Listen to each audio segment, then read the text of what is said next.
They want to know, Dad. So the premise here is, as our father just explained to us, you get in the pans as soon as we're done with that stuff, into the oven, and then we'll work on the steak so everything can get done at the same time, so you can eat and not starve.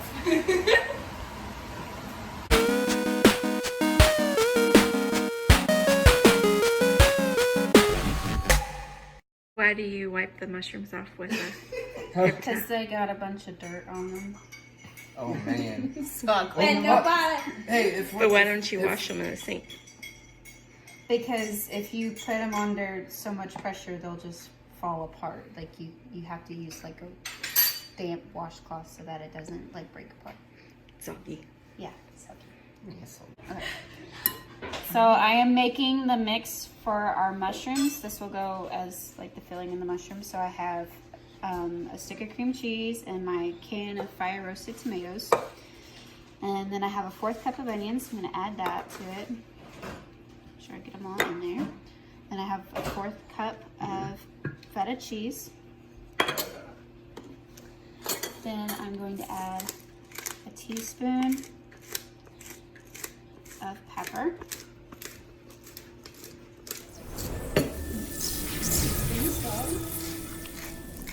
I'm going to mix this all up.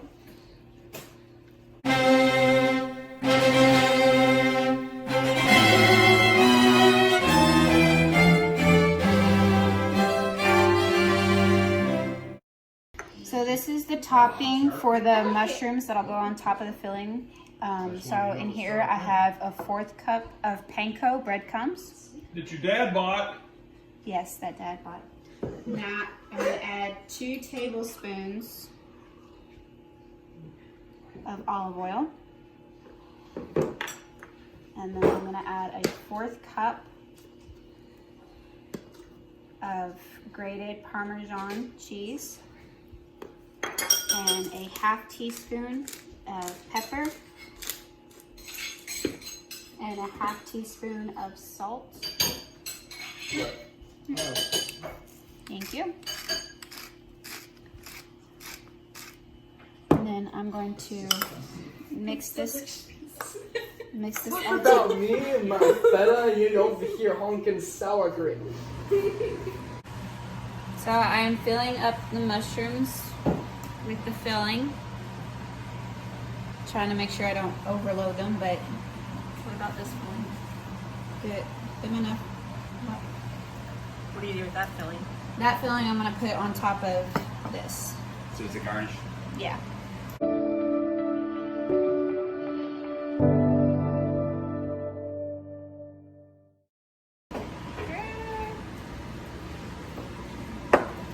Have Jonathan do the square. He's not doing it. Yeah, I'm not doing anything. Do it. Took my job. Your one job. No, it was My so one job. neat. It was Besides so drinking neat. tea. Okay, anyways, that's okay.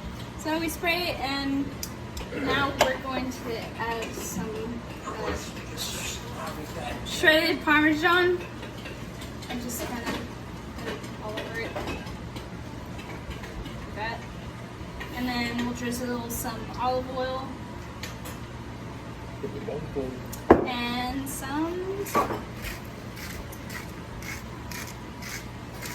And there's our asparagus. What is that gonna bake at?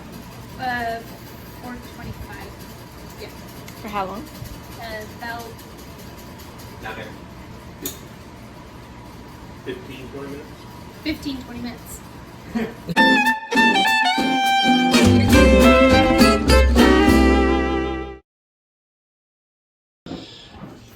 Okay, over here we're getting a recipe ready for what would be called fire roasted ordinarily, but we're going to call it baked corn on the cob.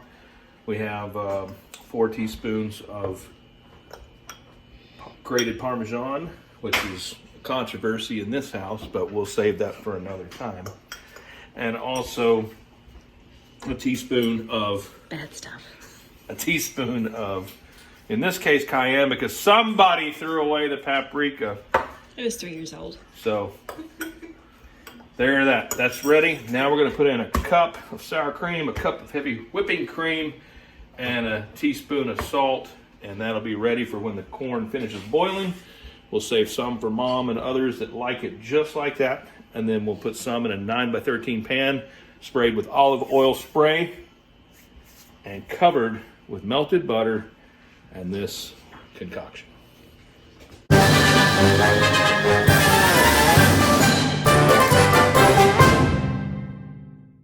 Ready to start on our main dish for the cast iron ribeye. The oven was heating to 500 degrees, and while it was, the skillet was in there the whole time.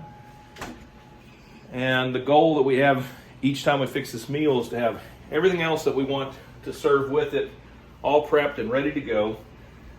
The last thing to pull would be the corn from boiling, and then while that's happening, I'll be finishing up the steaks. And as soon as we get the corn ready for the oven, that's going to go in the oven, then we'll be ready to pull out the cast iron and start the process of pan searing the ribeyes. So the last thing we do to prep the steaks, these have been out for almost 8 hours today. And the great part about it is when you pick it up, it's obviously very, very loose. The pores have opened up, so the flavor is going to be incredible with this steak. We put just a little bit of olive oil on each one, both sides.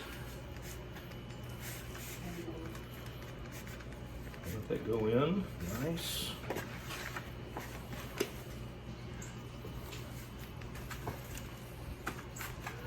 You want to keep a towel or a napkin or something handy because it's a little bit messy. I'll roll the second side. And now we're ready for seasoning. Now this is the great part about ribeyes is you can season them any way you want to.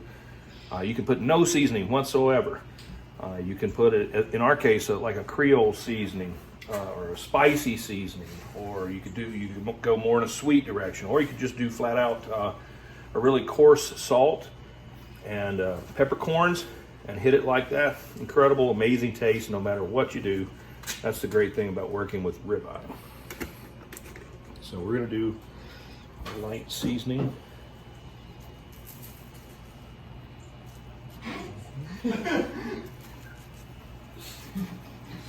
I love how light that is. That's light. Hey Dad, hey Paula, will jalapeno peppers be working on that ribeye? Not Said anything. Not today. What about milk? Also, thing about steak, it's when a cow is in my house, it's on the plate. You go out in the field, you're in the cow's house. And you're on the plate. I don't think cows eat people. These are ready.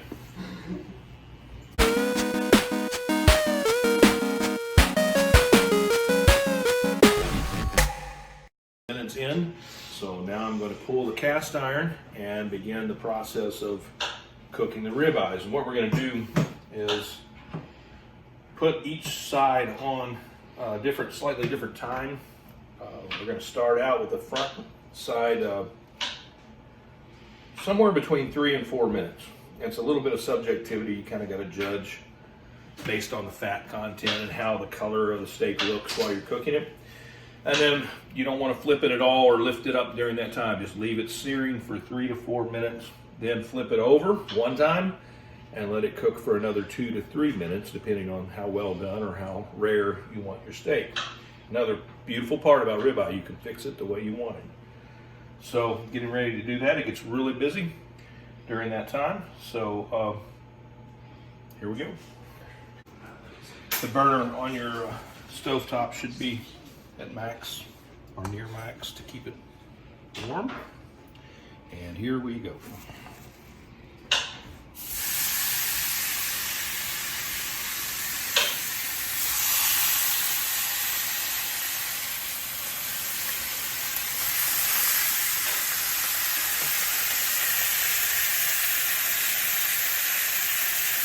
All right, we've been about 4 minutes now on this side. You can see meat's really tender, really juicy, good color. Now watch this. Woohoo! I play air guitar right now, but my hands are full. So we'll just have to wait.